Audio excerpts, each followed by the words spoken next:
Hi friends, this is RK from Israel. మీరు చూస్తున్నారు RK vlogs. మీ అందరి కోసం ఇజ్రాయెల్లో మరొక టూరిస్ట్ ప్లేస్ అయినటువంటి హైఫా అనే ప్రాంతానికి అయితే రావడం జరిగింది. ఇక్కడ కేబుల్ కార్లో ప్రయాణం చేస్తూ ఆ కొండపైన ఉన్నటువంటి చర్చిని అయితే విజిట్ చేసుకుందాం.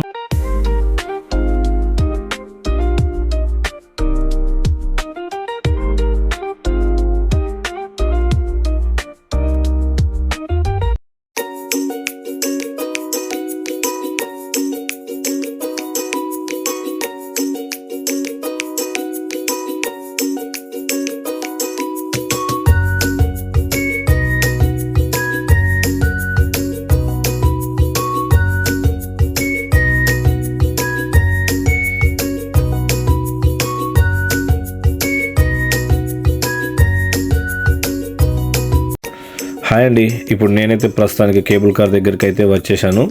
మీరు చూసుకున్నట్లయితే ఈ స్ట్రీట్లో నేను నడుచుకుంటూ అయితే కేబుల్ కార్ దగ్గరికి అయితే వెళ్తున్నాను. ఈ కేబుల్ కార్ అనేది ఈ రోడ్డుకు పక్కనే ఉంటుంది అన్నమాట, ఈ హైఫా అనే ప్లేస్లో. ఈ కేబుల్ కార్ వెనకాలే మనకు సముద్రం కూడా ఉంటుంది. ఇప్పుడు ఈ కేబుల్ కార్లో మనం చూసుకున్నట్లయితే అక్కడ కనిపిస్తున్న బిల్డింగ్ ఏదైతే ఉందో ఆ కొండపైకి అయితే కేబుల్ కార్లో నేను ఇప్పుడు వెళ్తాను. ఇదే ఇప్పుడు మన కేబుల్ కార్ ఎంట్రన్స్ సందు అన్నమాట. మనము ఈ చిన్న సందులో నుంచి లోపలికి వెళ్ళాలి. లోపలికి వెళ్ళినట్లయితే అక్కడ క్యూ కట్టేసి అందరూ నిల్చొని ఉన్నారు, మీరు చూడొచ్చు. ఇక్కడ నేను కూడా క్యూ కట్టి టికెట్ అయితే తీసుకోవాలి. మీరు చూసుకున్నట్లయితే ఇక్కడ మనకు కేబుల్ కార్స్ అయితే కనిపిస్తున్నాయి, చాలా బాగున్నాయి కదా. ఈ 3 కేబుల్ కార్స్ కొండపైకి వెళ్తే ఆ కొండపైన ఉన్న ఇంకో 3 కేబుల్ కార్స్ ఇవి కిందికి అయితే రావడం జరుగుతుంది. మనం ఇక్కడ చూసినట్లయితే ఇంతకుముందు కింద ఉన్న 3 కేబుల్ కార్స్ కొండపైకి వెళ్ళిపోయినాయి. కొండపైన ఉన్న కేబుల్ కార్స్ 3 కూడా కిందికి వచ్చినాయి. ఇప్పుడు నేను ఇక్కడ టికెట్ అయితే తీసుకున్నాను. 1 వే లైన్కి వచ్చి 25 షెకిళ్ళు, 2 వే తీసుకుంటే కనుక పైకి వెళ్ళి కిందికి రావడానికి 35 షెకిల్స్ అన్నమాట. ఇంకా మనం టికెట్ తీసుకున్న తర్వాత మనకు లోపలికి అలౌ చేసేంత వరకు ఇక్కడ క్యూలో వెయిట్ చేయాలి. అలా నాకన్నా ముందు వచ్చిన వాళ్ళు అక్కడ లోపల కూర్చున్నారు. ఇప్పుడే మన సీరియల్ నెంబర్ వచ్చింది, నన్ను లోపలికి రమ్మని పిలుస్తున్నారు. ఇంకా నేను లోపలికి వెళ్ళి కేబుల్ కార్లో కూర్చొని ట్రావెలింగ్ ఎలా ఉందనేది మీకు కంప్లీట్గా వివరిస్తా. మొత్తానికైతే లోపల కూర్చున్నాను. ఇక కేబుల్ కార్ అయితే స్టార్ట్ అవ్వలేదు. స్టార్ట్ అయిన తర్వాత మన జర్నీ ఎలా ఉంటుందనేది కంప్లీట్గా నేను మీకు ఈ వీడియోలో అయితే ఎక్స్ప్లెయిన్ చేస్తాను. మీరు చూసినట్లయితే ఆ విండోలో నుంచి మనకు సముద్రం కూడా కనబడుతుంది కదా. అలాగే ఇప్పుడు నా డోర్స్ అయితే క్లోజ్ చేస్తున్నారు. ఇంకా నేను పైకి అయితే వెళ్తాను. నాతో పాటు 2 కపుల్స్ కూడా దీంట్లో ఉన్నారు. ఇంకా మేము 3 మాత్రమే ఈ కేబుల్ కార్ లోపల ఉన్నాము. ఈ విండోలో నుంచి మీరు చూసుకోవచ్చు, ఇక్కడ గ్లాసు సరిగ్గా లేకపోవడం వల్ల మీకు సరిగ్గా కనిపించట్లేదు. కాకపోతే నేను ఇక్కడ ఈ పక్క నుండి చూపించడానికి ప్రయత్నం చేస్తాను.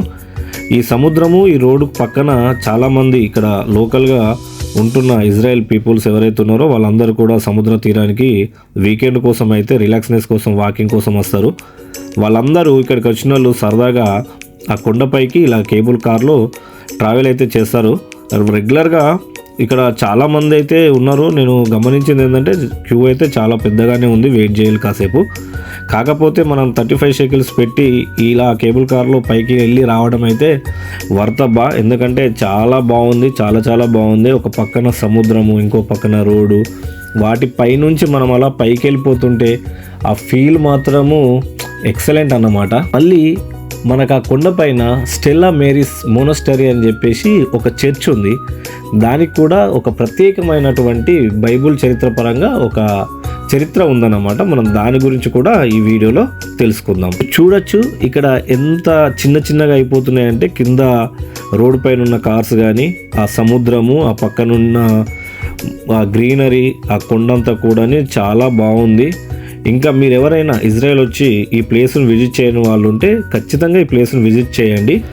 ఆ సముద్రము పక్కనే హైఫా పోర్ట్ ఏరియా కూడా ఉంటుంది. అదే మన భారతదేశ కుబేరుడు ఆదాని ఇక్కడే లీజుకు తీసుకోవడం జరిగింది. ఆ హైఫా పోర్ట్ ఏరియా కూడా ఒకరోజు మనకు వీలైతే కంపల్సరిగా దాన్ని వీడియో షూట్ చేద్దాం. మొత్తానికైతే నేను పైకి రావడం జరిగింది. నేను ఇందులో నుంచి బయటికి వెళ్ళిన తర్వాత మీకు కంప్లీట్గా ఒక ప్లేస్లో ఆగి నేను ఖచ్చితంగా వీడియో షూట్ చేసి చూపిస్తాను పైనుండి. ఇప్పుడే కేబుల్ కార్ నుంచి బయటకు వచ్చి మీకు చూపిస్తున్నాను. ఇక్కడ మీకు బ్యాక్ కెమెరా పెట్టి ఈ కొండపై నుండి కింద ఉన్నటువంటి వ్యూ మాత్రం మీకు చూపిస్తాను. ఒకసారి మీరు చూడండి, చాలా ఎక్సైటింగ్గా ఉంది కదా, చాలా బాగుంటుంది.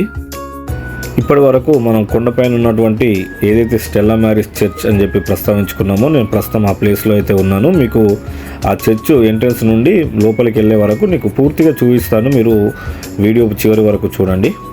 ఇప్పుడు మీరు చూస్తున్నది ఎంట్రన్స్ లోపల అన్నమాట. బయట నుండి మనము చర్చ్ లోపలికి వెళ్ళే ముందు ఇక్కడ ఎంట్రన్స్లో ఇలా ఉంది. మనం ఈ పక్క నుండి మెట్ల దగ్గర నుంచి నడుచుకుంటూ లోపలికి వెళ్తే మనం పూర్తిగా చర్చ్ లోపల ఎలా ఉందో చూసుకోవచ్చు. ఇక్కడ నుండి మనము చర్చ్ లోపలికి ఎంట్రీ అవుదాము. ఇక్కడ చాలా ప్రశాంతంగా ఉంది. షబ్బాత్ అవ్వడం వల్ల కొంత ప్రశాంతంగా ఉంది. టూరిస్టులు కూడా చాలామంది ఈ చర్చ్ని అయితే విజిట్ చేస్తున్నారు. ఇజ్రాయెల్కు విజిట్కి వచ్చిన వాళ్ళు కానీ, ఇజ్రాయెల్లో లోకల్లో పనిచేస్తున్న వాళ్ళు ఎవరైనా సరే, మీరు ఐఫాకి వచ్చిన తర్వాత ఈ స్టెల్లా మ్యారీస్ అనే చర్చిని మాత్రం ఖచ్చితంగా విజిట్ చేయండి. స్టెల్లా మ్యారీస్ మోనోస్టరీ లోపల ఉన్న ప్రధాన చర్చ్ బైబిల్ ప్రవక్త ఏలియాతో సంబంధం ఉన్న గ్రోటో అయిన ఏలియా గృహ ఉంది అని చరిత్రకారులు చెప్తారు. శతాబ్దాలుగా ఇది యూదా, క్రైస్తవ మరియు ముస్లిం క్రూజ్ యాత్రికులను గమ్యస్థానంగా ఉంది. స్టెల్లా మ్యారీస్ అనగా స్టార్ ఆఫ్ సీ అని అర్థము. ఇక్కడ కనిపిస్తున్న గృహలోనే ఏలియా ప్రవక్త వారు నివసించినట్లుగా మరి ఇక్కడున్న చరిత్రకారులు మాత్రం చెప్తున్నారు. ఈ మోనాస్టరీ 1631లో స్టార్ట్ చేసి 1836లో ఆర్కిటెక్చర్ పూర్తి చేసుకొని ప్రారంభించినట్లుగా చరిత్ర చెప్తుంది. ఇంకా క్లియర్గా నేను జూమ్ చేసి చూపిస్తాను. పైన స్టెల్లా మ్యారీస్ గారి విగ్రహము, మరి దాని కిందనే గృహ ఉంది.